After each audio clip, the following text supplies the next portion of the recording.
Welcome to the quiet little corner of YouTube called Brother Owl's Garden. I'm glad to see you here today and I honor your presence. Wonderful to see you again, Oh, Brother brother. Kiara, same. Wonderful to have you. This is our third conversation. What a blessing. I really appreciate your willingness to share. Thank you. Well, it's such a beautiful flow, and I always enjoy this, no matter what topic we choose. Well, Kiara, you're coming to us from India. I'm in Thailand. Our viewers are pretty much all around the world. I know Italy, United States, Thailand, Japan, Nepal, Mm. Peru. These are the ones I know. There's most I actually don't know where they are, but it's wonderful to be able to connect with everybody. So thank you for Mm. viewing Mm. today. And Kiara and I uh, got a little excited about a topic that came up that we've decided to discuss today. Of course, as always, unrehearsed, live, just in the flow. And it's a topic basically about how we in the world are like a microverse in the macroverse, and how this world is also like a macroverse within us. And, the world is a Yeah, metaphor. absolutely.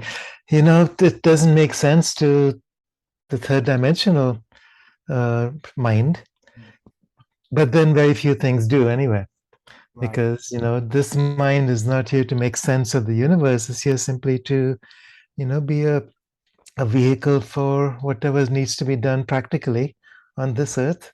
Mm, Um, that's the analysis and decision making function of the rational mind. mm, But, as soon as we start delving into this larger mind and this larger awareness of reality with the capital R, we very soon realize that it's not what it seems. And as the alchemists would say, as above, so below, as within, so without. And what does that actually mean? So, in terms of this whole thing about the microcosm and the macrocosm, the idea of size and distance, time, is simply an illusion as far as this larger reality. And it, and I think we can start penetrating that mystery from time to time. And when we have those peak experiences, or when we have, or, in lucid dreaming, when we start realizing that, you can have a dream that apparently lasts for days, all encapsulated within a few seconds of your actual dream time. sure. And so time and space are not real in this higher dimensional reality. Sure. And the paradox is that, all these realities coexist. So how does the mind put it all together? It doesn't. That's why we freak out. And that's why we limit reality. It's like, what someone called the brain a reality constricting structure. Mm, What it does is it constricts our awareness, our perception of reality to what the rational mind, the thinking mind, thinks it can handle. And so, okay, that's the perception. Unless we begin to slowly broaden our perception through our ability to walk in these multidimensional shamanic worlds. And when that happens, like you say, it's like what is out there, what's in here, what's huge, what's tiny, minuscule. Um, the whole universe can be found inside our own body. Every cell becomes an entire universe. mhm. And then we realize that, wow, it's like that. What's that movie? With I think it was, um, something about, well, if you mention it, I'll remember it. If you But it's don't try to reach for it, it'll come up later. yeah, right. It'll Well, just it's about this. Well, inside the movie, there's this cat with a bell around her neck. And it turns out that this bell is actually an entire universe. And there's beings, and just like we live in this universe with multiple star systems and galaxies, yeah. planets and realities and species, all of that is encapsulated within this tiny little bell around the neck of a cat. So what's real? Well, I don't think I've seen that movie, so I can't help you with the title. Maybe somebody would put it in the comments if you happen to recall it. Mm, But I think that what that illustrates and what we're sort of pushing the dust away and looking at here is it seems as if what we'll call the universe, or the which is of course multiverses, it seems to be fractals. yeah. Seems to be fractals. Even quantum physics, science, which is always catching up in its empirical method to what the mystics Mm, sages have always already just known. Um, there seems to be no limit to how far out and how large we can look as technology advances and allows us. And in kind, likewise, in the other direction, there seems to be no limit to smallness. And of course, mm, these are both relative terms, relative to what? Where I am, relative to yeah. me, as I perceive me in this space. But it seems that, the Mandelbrot set, the fractals, Hmm. the fingerprint Hmm. of God, it just, everything is just a spiraling infinity. And where you stand depends on where you sit. Oh, well, that's Yeah. huge. Might be Yeah. microscopic to Yeah. another being. Yeah. Exactly. Well, you hit it on the nail on the head when you said that it all has to do with I. Yeah. It's what is my perception? What is my definition of I? Mm. And for most of us in this state of consciousness, I is defined by this Sure. body shell and what's inside this. When we perceive everything as inside this shell as me. Whereas the truth is, in altered states of consciousness, the I becomes much larger. The I becomes the entire universe. Um, like a dream. When you're dreaming, everything that you dream about is inside yourself. You only realize that when you wake up from the dream, right? So every aspect of the dream, whether it's another person, whether you're driving down a freeway, whether you're being attacked by a lion, all of that is inside the dreamer's head, You know, which you you only realize after you wake up. right. And you might ask the question, is my mind in me or am I in my mind? There we Where do go. I exist? Yeah, Perhaps I yeah, exist in the mind of the all, you know. yeah, yeah. And the Celts had a belief about the soul, which is quite different from what most people assume or presume when they talk about soul. Oh, your soul is in you, meaning it's Mm, located within this shell of body. Some mm, people say either here or perhaps above the head. But the Celts mm. believed that your soul was like a large sphere, an auric sphere, and that your Yes, body is in that. So your body is yes. in your soul, not your soul is in your body. Yeah, yeah. And regarding the what you experience and dream is happening within you, I wish I could remember. I so often forget who said it, but I remember the point. The total number of minds in the universe is one. If you happen to know who is credited with that quote.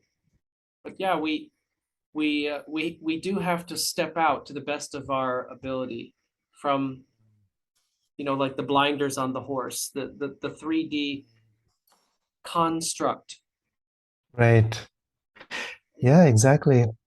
I mean, that's the whole nature of consciousness. We think that consciousness is something. First comes matter, then comes life, then comes consciousness. And consciousness is a product of the human nervous system. But it's actually the opposite. Yeah. First, there's consciousness, then there's life, then there's matter. So I'm we're so looking glad at you've the. shared that. That's gold. No, that's Mm, above gold. I love that. And may I drop a little playful question on you, because I've heard this discussed in other forums and I'm just curious. Define consciousness. for us? What is Yeah. the ist? Well, consciousness to me is the basis of everything. It's not human consciousness. It's not mental consciousness. It's the isness that is, that never was not, which is everything. Yeah. It's like the one spirit that moves through all things without qualities, simply as being. So in the Hindu tradition, they talk about Satchitananda, being, which is defined as consciousness, which then enters into a field of activity, which can be qualified as bliss, because bliss is movement.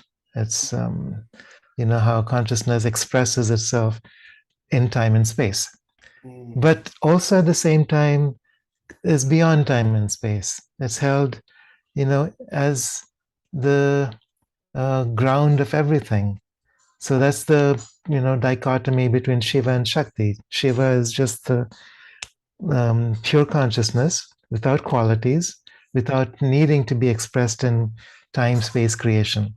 And then Shakti is all its expressions, the divine feminine, manifesting through different realities, different universes, different dimensions in movement, creating all life in all its perception, in all its multiplicity.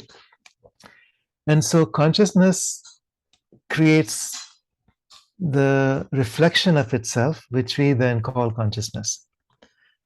Again, please, just to be clear, could you say that part again, just to be clear? Yeah, so consciousness is the, assuming, okay, let's say consciousness is the great universal sun. And then it creates a reflection of itself, and which we perceive as the self. And so we perceive it on different levels of awareness and call that consciousness. So consciousness with a capital C is something different from consciousness with a small c, just as self with a capital S is very different from self with a small s. Eventually, our goal is to bring them together, to perceive that they're one. And this I think is the product of enlightenment, as people call it, or self-awareness, self-actualization, whatever term we use. That we are the fractal nature of reality, we see right through it, and we penetrate through the heart of creation and become the creator, or experience ourselves as the creator. And then that creative force, is vitally available in our journey of life in ways that we never expected. Sure. The universe shapes everything around us as if, it's acting through this universal will, and we just follow that river. It's like, we talked about the Tao. It's this river, the flow of life, and we follow it rather than create it. So when I say we now, I'm talking about the personal self. So it's like the personal self is the tiny drop watching this great ocean, which is the universal self, move through the drop. And ultimately the distinction between the drop and the ocean itself fades away, because there's only the doing in the field of consciousness, which just is. And I mean, for the mind to understand that, or to describe that, is hard. Yeah. Because we're trying to then translate it into this reality through this level of mind or understanding. Or to But use when you your other word, to express constrict that, it. or constrict it, yes, yeah. Language and intellect, they just don't cut it. I mean, we're using intellect and language even to express that, but yet we know, ironically, that in the end, the language fails. I would say particularly English fails at spirituality. Yeah. And at the same time, Brian, I think language has a power to it. So once you're aware of that, that unity of self, then what you speak, it comes from that space of creator consciousness and has power to manifest. It's a very good point. Yeah. So that's what the rishis would do, when they spoke a mantra or when they made a statement, it had the power of the entire universe backing that Right. statement or that Right. mantra, and it was a creative act. New universes could be Yeah. birthed. And I love the Sufi version of, talking about creation, and Mm, God says be. I think I might have mentioned that before, but God says yeah, be, and it is. Not all these flowery, just that pure intention, right, be, right. and it is. And Yeah. And then once you realize that, the unity of self, then I, as personal self, which is merged with universal self, say be, and it becomes. That's the power of a truly awakened human being, there you go. that is unified with the self. Then it's like, there's no outside world independent from the inside world. Yeah, I choose, and therefore it is.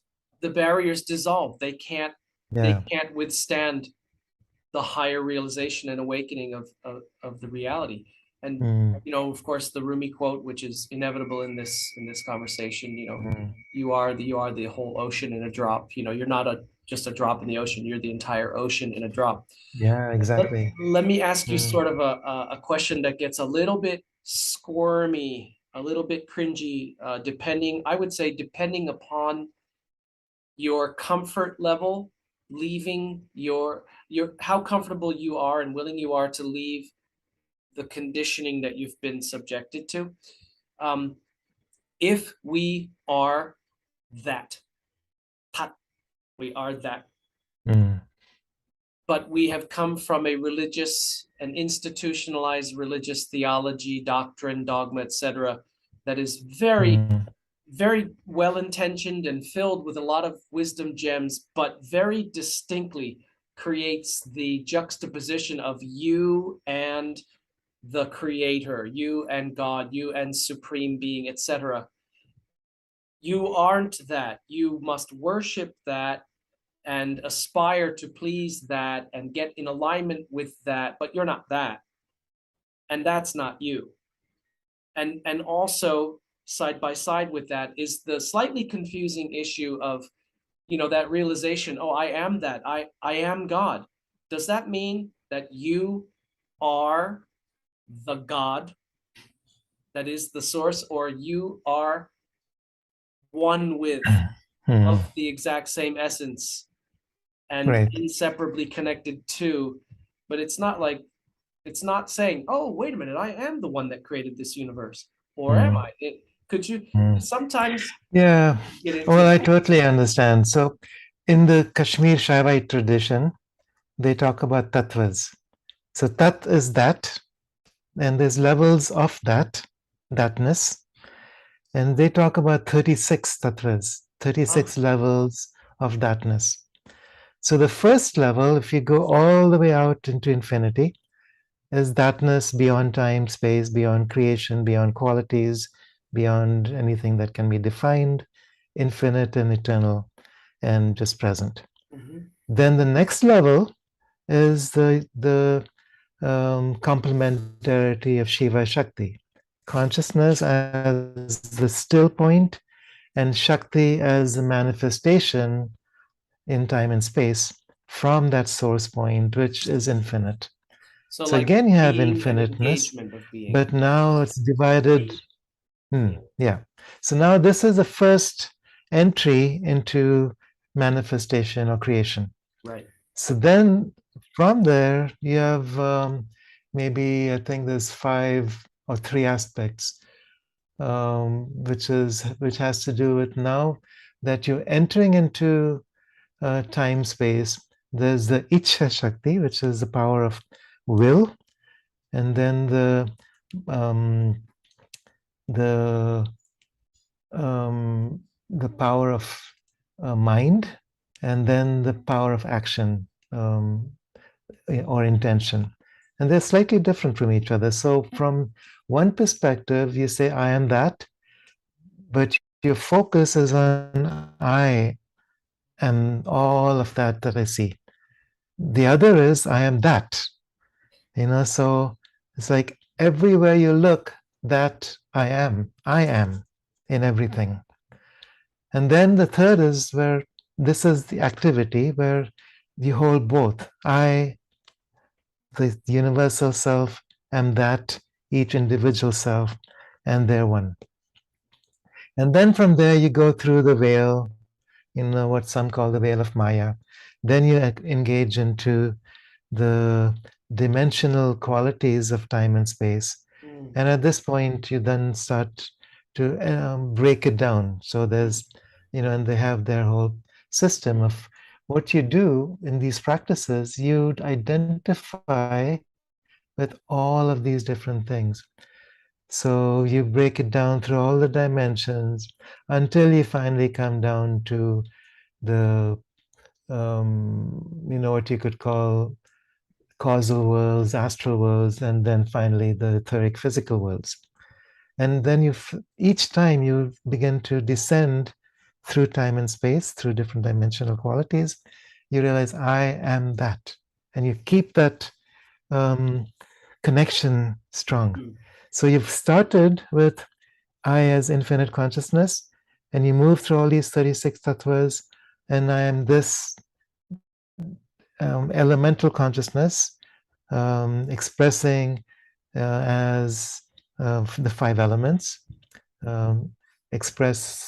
being perceived through the five senses, through different sense organs, and through different motor organs. So it's, locomotion, touch, smell, whatever. But you begin to find yourself in all of this, and you take as much time as you need to feel yourself within each one of these tattvas. And finally, it's like you've built the bridge, you've merged them. So you're not, when you say then that I am God, it's not a statement spoken from this level of mind. It's spoken as a matter of fact, because you perceive yourself on this level, in this dimension, in time and space, while at the same time connected through all the of creation out to infinity, beyond the manifested worlds. And so you're holding it. So that's the ocean within the drop. Yeah, I was just going to say the same thing. There is you could think of it as a scale of degrees from the macro to the micro. Or I remember sitting on the front porch with my mom having a talk about this exact topic. And I said, I think that what we perceive in what I would call the subjective local is completely different and limited compared to what is actually the universal all. And yet, are we not existing, in a thread between all of them? And I sort of envisioned, as you mentioned, several of the, you said there's 36 tatras, right? Yeah. So it was almost like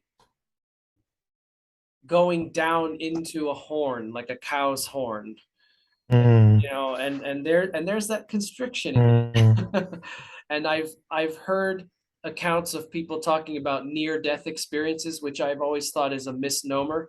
It is a return from death. You did die.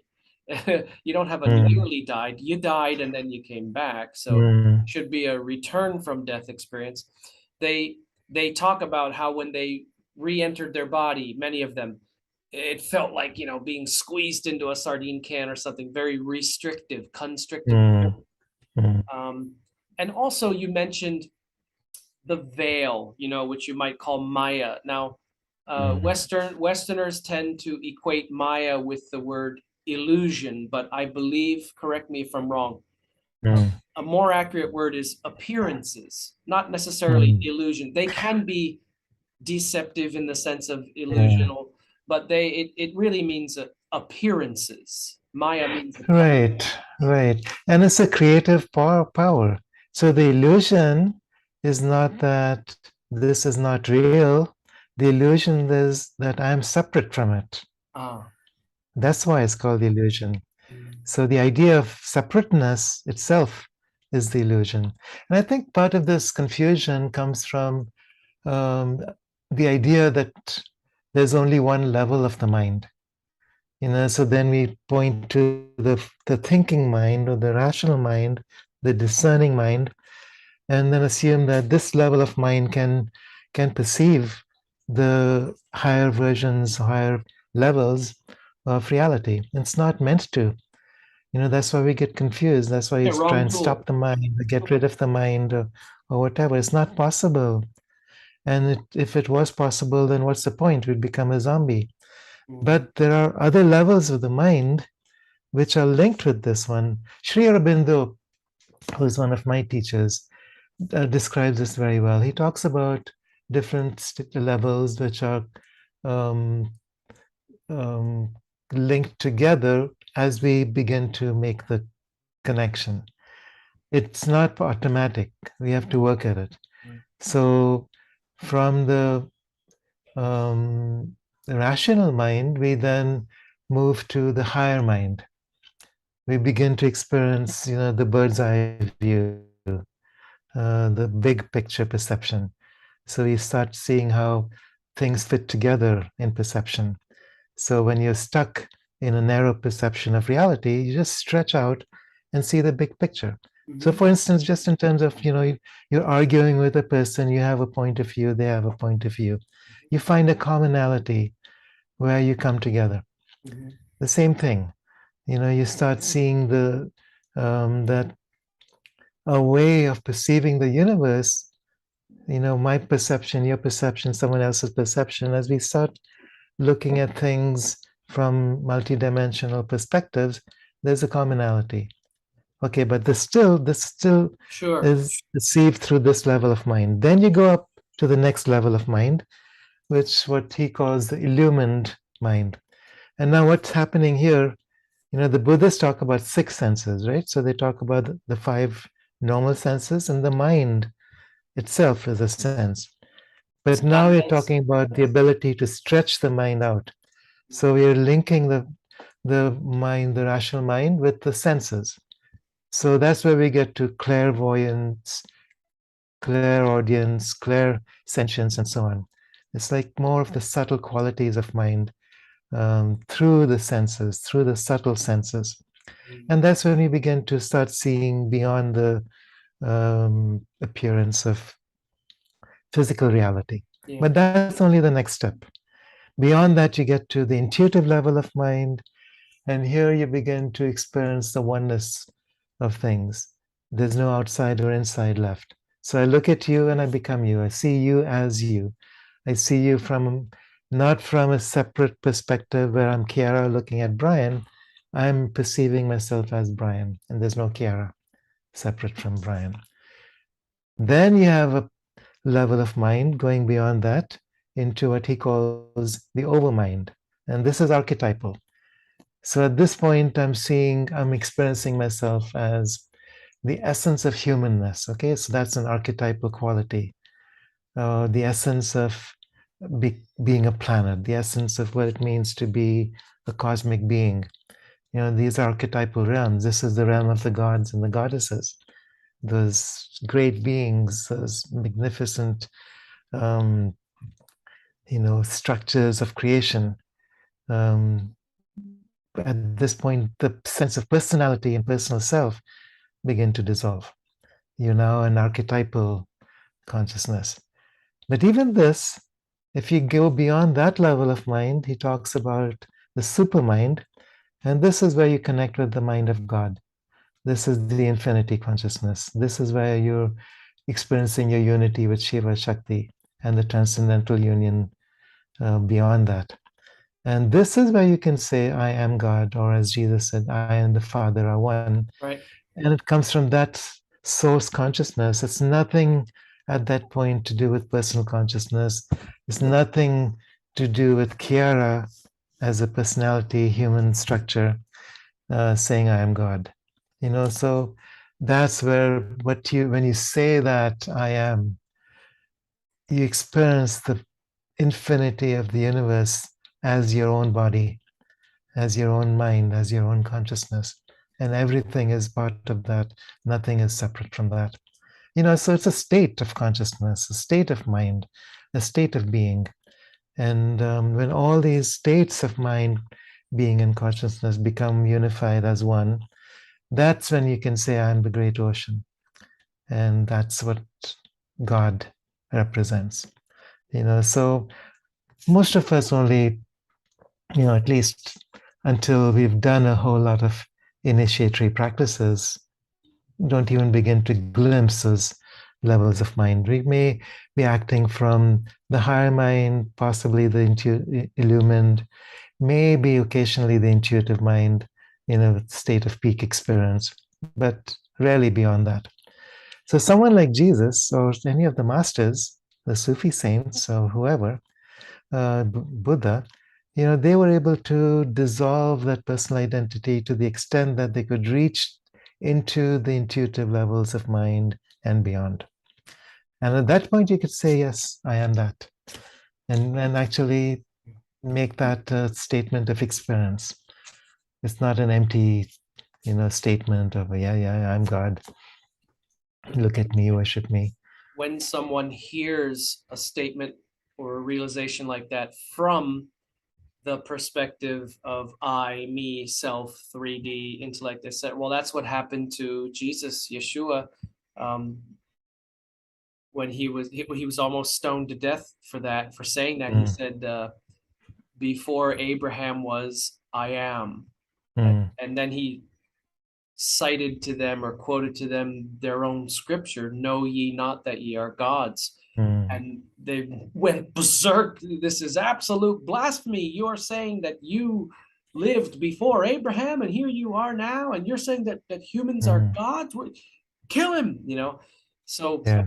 and that's what that lower level of consciousness generally does to luminous souls who come here to share a message. They do oppose and then attack and at least try to eliminate them. It's what that lower level does. And that's where death and resurrection as archetypes become important, because you cannot reach a higher level of expression of mind without dying to a previous level. If my entire identity is structured within the rational mind, there's no way that I can connect with the higher mind. I have to let go of my ideas of rightness and wrongness. As Rumi says, out beyond ideas of right and wrong, there's a field. I'll meet you there. So then we start expanding. The field stretches out further and further. And so this is the initiatory aspect. You die to the old in order to become the new. And it's just like a caterpillar dying to itself to become the butterfly. Right. You don't realize it until it's done, until it's over, until you're on the other side. Until then, it's this insurmountable barrier. That's what the veil of Maya represents. It's a veil from this side of the veil. From that side of the veil, it's not.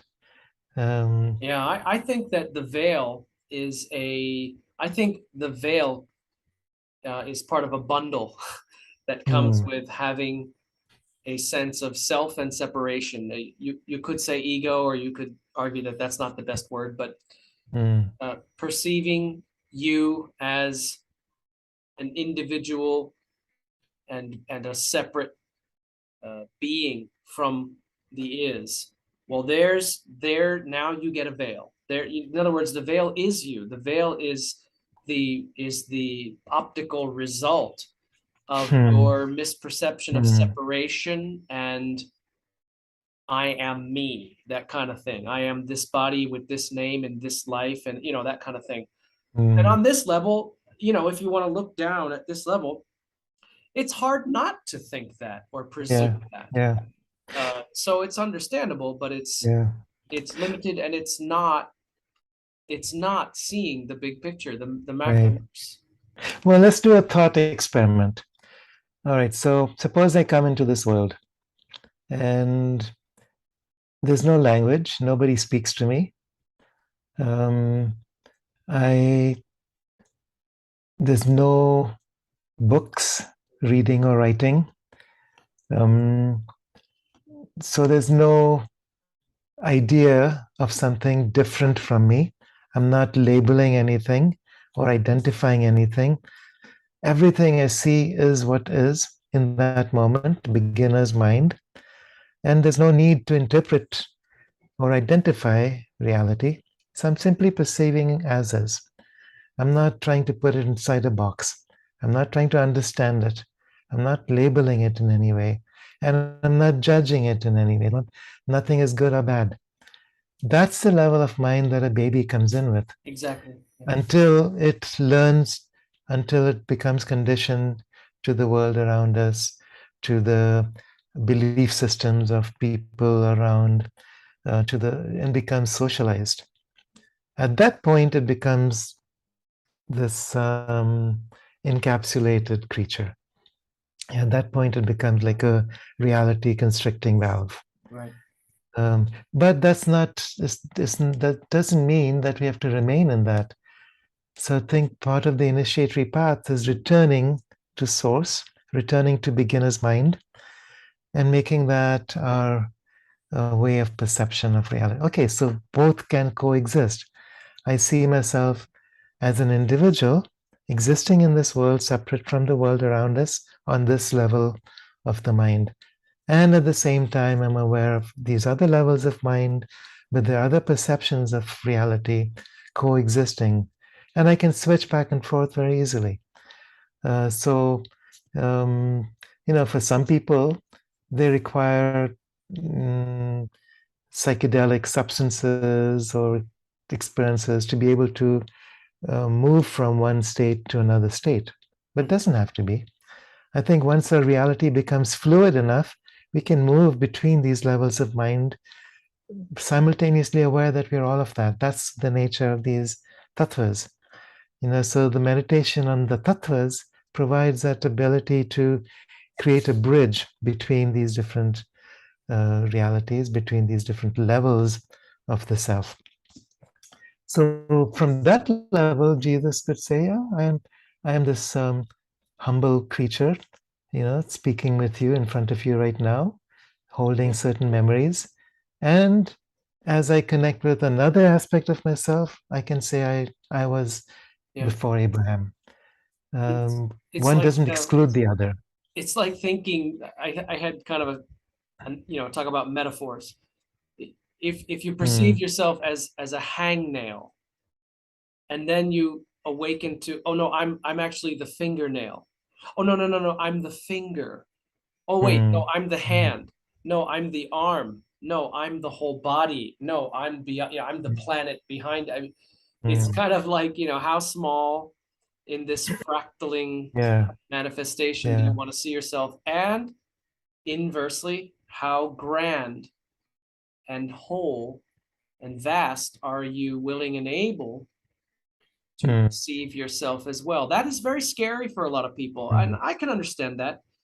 People feel, mm, there's a loss of control to some extent to look that largely at who you are. mm. And Yeah. but I think that, like rivers, all the rivers lead to the ocean. I think we inevitably are chugging along towards that, Mm, no matter how long mm. we want to take at it. Exactly. You know, Yeah. Well, the whole idea of control is overrated. So what is it that we think we can control anyway?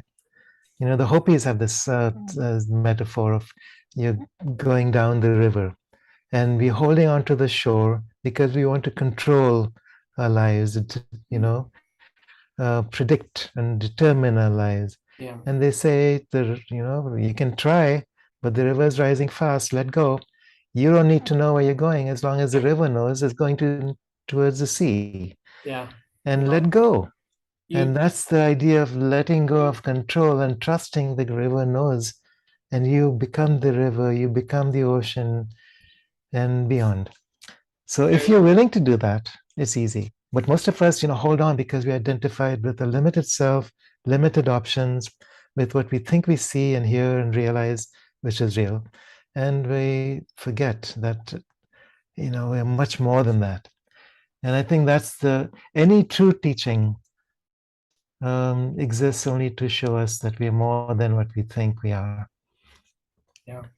And you reminded me of the Zen proverb, let go or be dragged, let go or be Yeah. dragged. And I think that I'm not defending this, I'm just trying to understand better or explain better. But I would say that a fixation or a need for control is simply an expression of fear, and also distrust in self and the flow, God, divinity, whatever words, there's some mistrust, not necessarily mistrust, but distrust, lack of trust, and fear. Even though you're right, what do we really control? Hardly anything, if anything at all. The illusion of it is comforting when you are grasping for control. The illusion will do. Right. Yeah. Yeah, and there's a beautiful meme that I saw. One Zen monk speaking to another Zen monk, and saying, "Relax, nothing is under control." Yes. For us, mostly, it's like you can only relax if you think everything is under control. Yeah. But here he is saying, not control. You can relax, trust, let go. Well, brother, there's the inverse aspect of this world as metaphor. There's a lot of things that are inverse. We say, well, seeing is believing. No, believing enables seeing. Mm-hmm. Yeah. There's a lot of things that are upside down and But backwards here. Yeah, it is. And I think when you say believe, that's the crux. Because, too many people create belief systems, but that's not what we're talking about. That's limiting. No. Believe is trust in what? Not a system. It's the state of consciousness where there's no more an idea of anything or quality of anything left. That's the beyond. So in terms of the tattvas, that's when you get to the higher levels of the tattvas, where I am that. I'm not trying to convince myself of anything. It's just a statement of fact. And then that fact begins to infiltrate through these different levels of reality into this physical structure and mind, into the vital force that animates this body. And then it's like the separation ends. Then I can say, like Jesus, I am that I am as before Abraham I was, or whatever statement is made. And that level of consciousness bypasses time and space. So from that space, I can say, rise. And even if your body is, dead, it can resurrect. From that level, you can say heal. And the healing force penetrates through all these intermediary levels of existence, and miracles happen. That's the nature of miracles. It's about bypassing the linearity of time and space, where things take time to be established in this world. From that level of consciousness, I can say, I see a beautiful world arising from the ashes, and I make it so. So it's like even one person, I'm talking about ideal, even one person from that statement, with that level of awareness and avatar consciousness can literally change everything, create a whole new world based on harmony, truth, beauty, justice, and life. So, absolutely. This is the challenge that we're given. We are not here to argue about stuff on this level of consciousness and fight about what's right and wrong and good and bad. But we're here to transcend all those opposites, to unify with all there is, every aspect of truth existing within everything. So then you and I are not enemies. I'm not here to control anything or dominate anything. I don't have to worry about survival. I don't have to worry about anything. Yeah. There's no fear because everything out there is an aspect of me. That then becomes an expression of divinity that can change the world. And that's what the masters call us to express. And it takes time. And I think a lot of people get discouraged because they're not there already. How can it be? It's like, you're asking a 2-year-old child to grow up overnight. It takes time. We learn from every encounter we have, every struggle, every breakdown and Right, breakthrough. right. And that reminds me of the Irish author John O'Donoghue. In his writings, he talked about, I guess you could say, the natural pace of the soul in its awakening. It cannot be pushed or forced. And of course, Mm, we all know that anytime we are pushing or forcing, it's the wrong thing. We already know that. But mm, all things in their due time, you cannot constantly check in.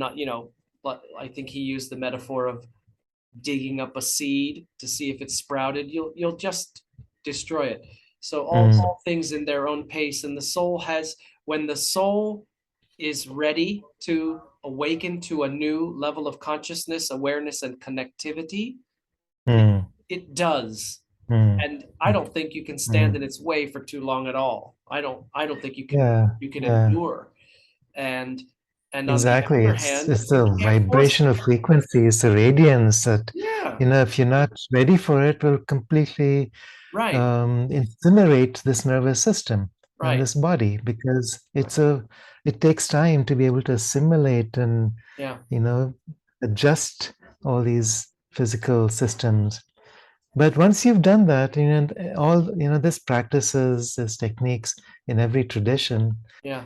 to prepare for that, to move step by step Yeah. towards this embodiment. Um, there's And some beautiful Inca practices that. Hmm? Gautama Buddha Go ahead. also said don't think I did this all in this one single incarnation. This took me many to get to where I Hmm, was able to reach hmm. it in this one. Don't think I did this all now in one shot. Yeah, yeah. And any one of us in individualized form can support everybody else as we make our own self-discovery. So that's the nature of this, of vibrational resonance, the ripple effect. So, this sangha, as we just enter into that state of awareness. So earlier we were talking about the self as self-awareness, letting go of the personal self, joining with the universal self in awareness, realizing that consciousness is where it all begins. And human consciousness, what we perceive as human consciousness, is where we are now. And we are creating a bridge. So once we create that bridge, the moment we hold that door open, you open that window, I can speak from that presence and say, I am that, and I'm very much human, but at the same time, I can speak from that presence and say, I'm God. Yeah. I'm absolutely one with that infinite consciousness beyond and within all things. And Um, Kiara, what about the issue?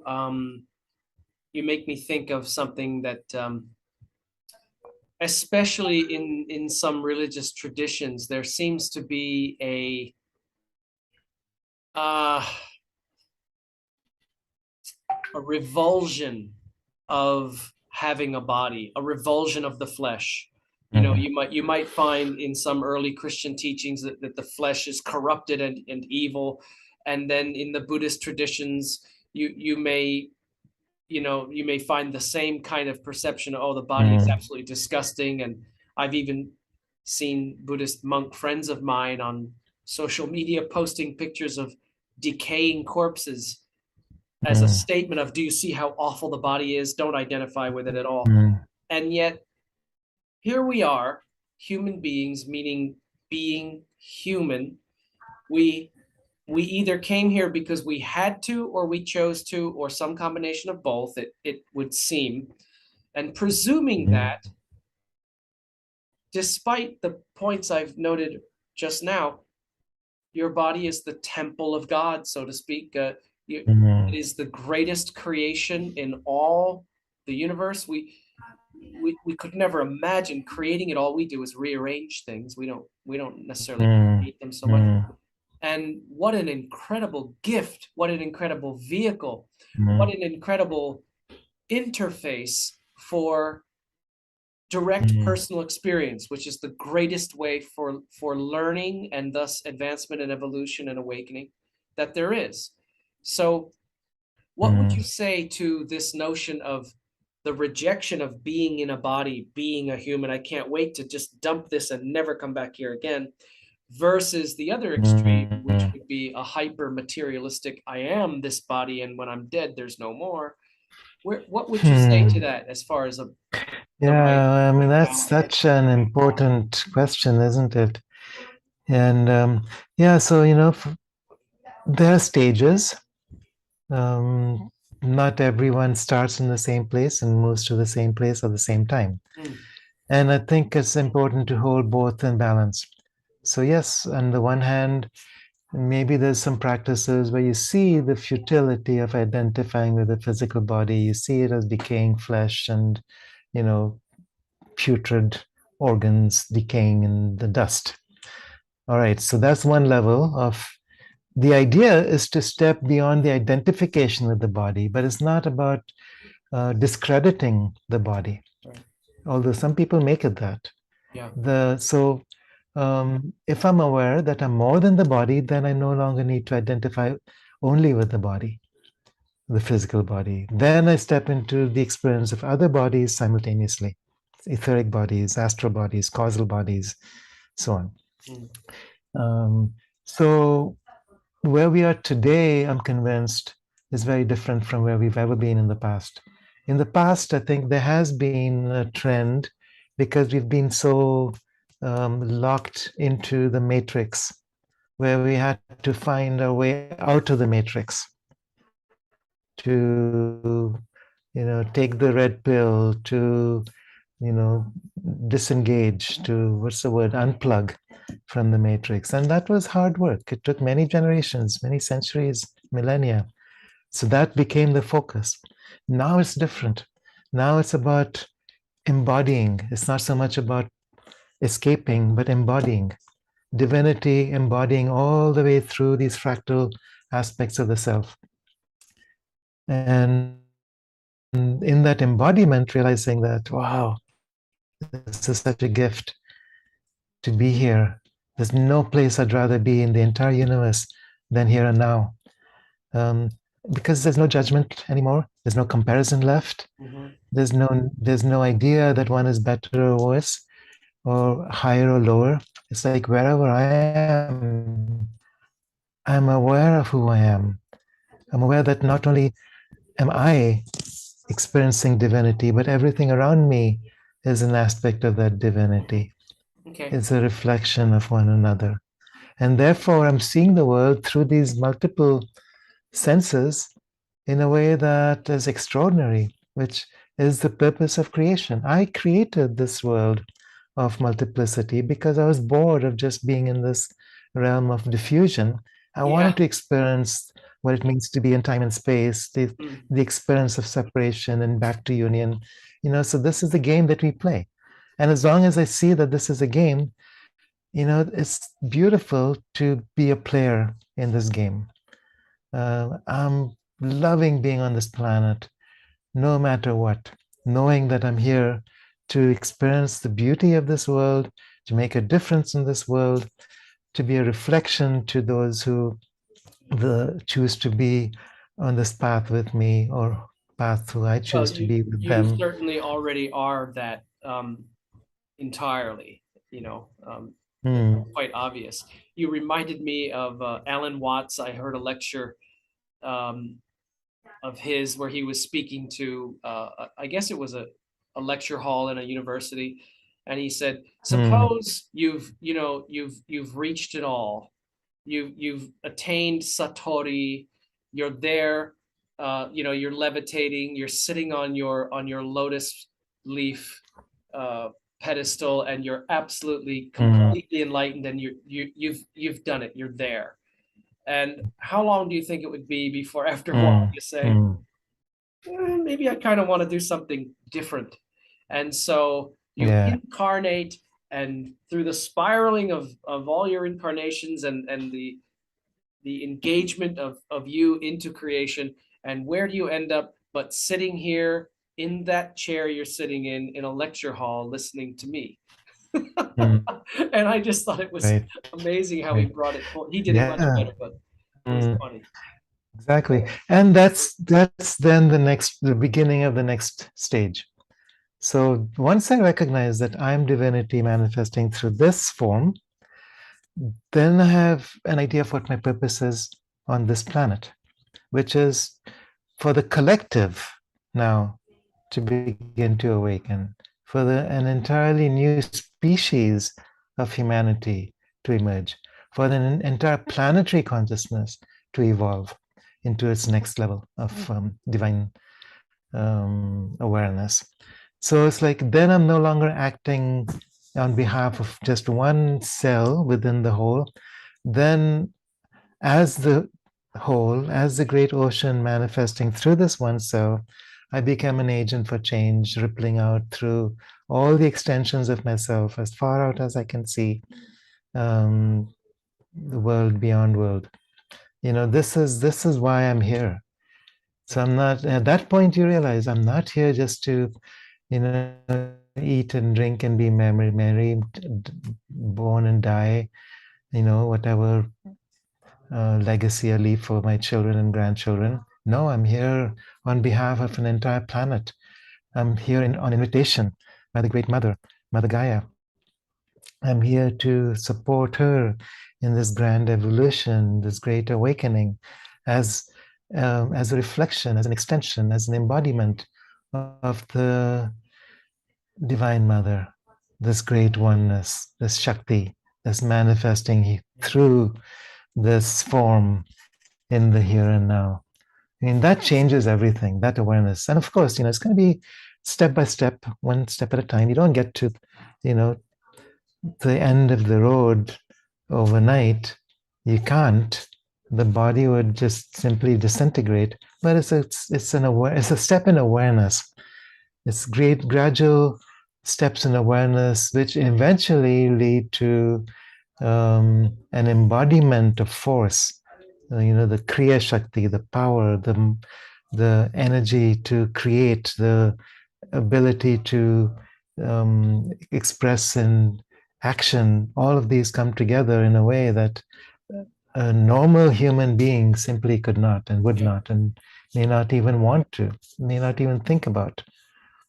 Kiara, you mentioned about, in a sense, you alluded to, our purpose, and our purpose is essentially our offering to the collective, to the world. And I just want to accentuate and emphasize that we have this tendency to want to look out there and try to have an impact on them and change that world over there. The Rumi quote again, when I was young and clever, I wanted to change the world. And now that I'm older and wiser, I change myself. In other words, I focus on me.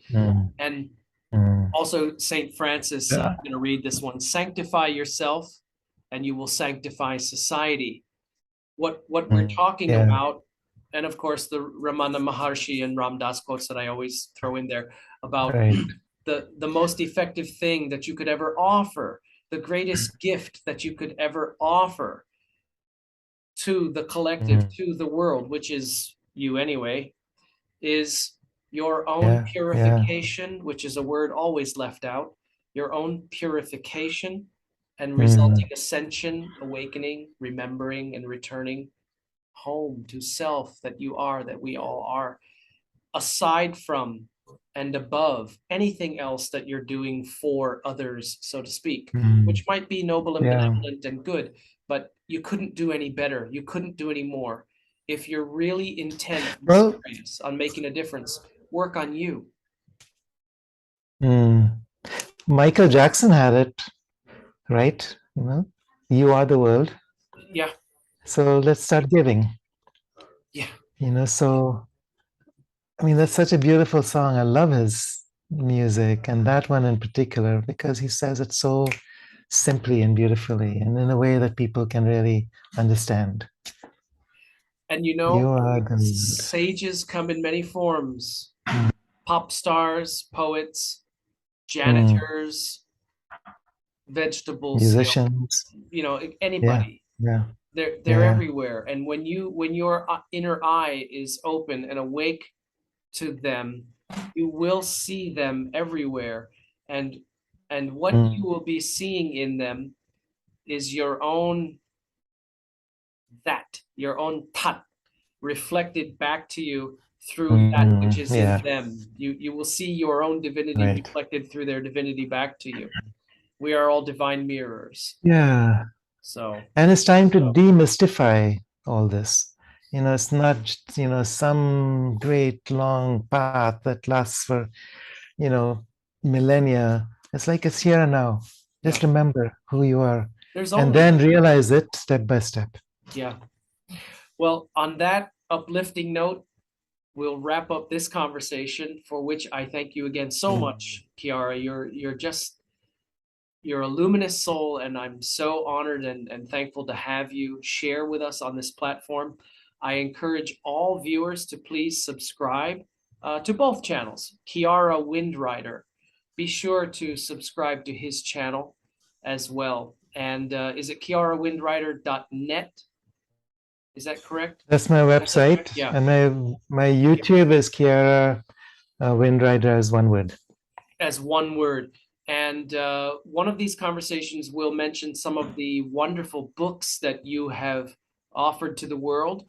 We'll talk a little bit more in detail about them. So if you're interested in getting to know and following up more about Kiara, I highly encourage you to do so. And thank you to everybody who subscribes and comments and likes and shares, because it helps in a rather difficult situation of the algorithms on YouTube and other platforms. So thank you. You make a difference in helping us to, again, reach more souls, reach more people who are at that point of readiness in their evolution, where that seed is ready to sprout.